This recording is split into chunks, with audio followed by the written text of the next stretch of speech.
मंडळींनो, आंबे काढूचा काम एकदम युद्ध पातळीवर चालू होता.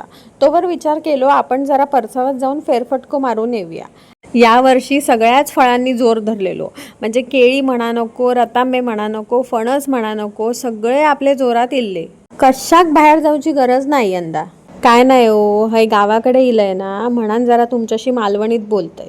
पनवेलात कोणाशी मालवणीत बोलूचा संबंध येणार नाही ना. आणि बोललंय जरी तरी समजताला कोणाक. काय मग कशी वाटली माझी मालवणी? जमणार ना माका? ओ काय मंडळीने तुम्ही असे करतास हा? माझी मालवणी जर आवडली असतात तर जरा चांगली कमेंट बिमेंट काहीतरी व्हिडिओच्या खाली टाका.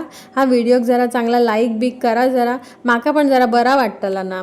बरं आता मस्करी नको, खरोखरच विचारते तुम्हाला की तुम्हाला कशी वाटली माझी मालवणी भाषा. मला मालवणी बोलायला प्रचंड आवडते, ऐकायला सुद्धा खूप आवडते. म्हणजे त्या भाषेमध्ये काही वेगळाच गोडवा जाणवतो मला. त्याच्यामुळे जेव्हा कधी मला संधी मिळते मी नक्की बोलायचा प्रयत्न करत असते.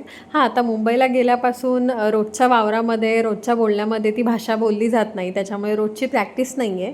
पण हां, थोडेफार शब्द मला येतात आणि तोच ॲक्सेंटसुद्धा मला जमतो थोडाफार असं मला वाटतं.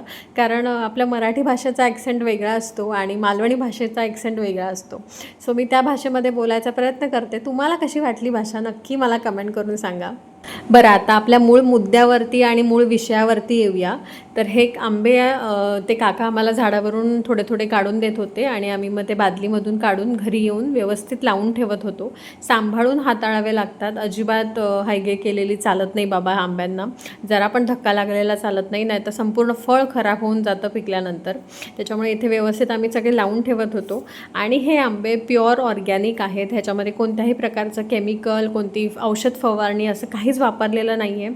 जे नॅचरल जे खत असतं म्हणजे लेंडी खत वगैरे जे असतं तेच ह्याला आम्ही वापरतो. ते सुद्धा 2-3 वर्षातून केव्हा तरी आम्ही टाकतो, दरवर्षी पण वापरत नाही. आणि त्याच ऑर्गॅनिक पद्धतीने पिकवलेले हे आंबे आहेत. आता हे आंबे जे काढून ठेवलेले आहेत ते गवतामध्ये आम्ही घालून ठेवणार, म्हणजे ते उष्णतेने व्यवस्थित पिकणार.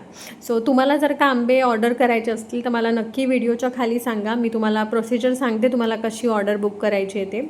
आणि येस, कसा वाटला तुम्हाला हा व्लॉग मला नक्की कमेंट करा. असं चला भेटू नेक्स्ट व्लॉगमध्ये.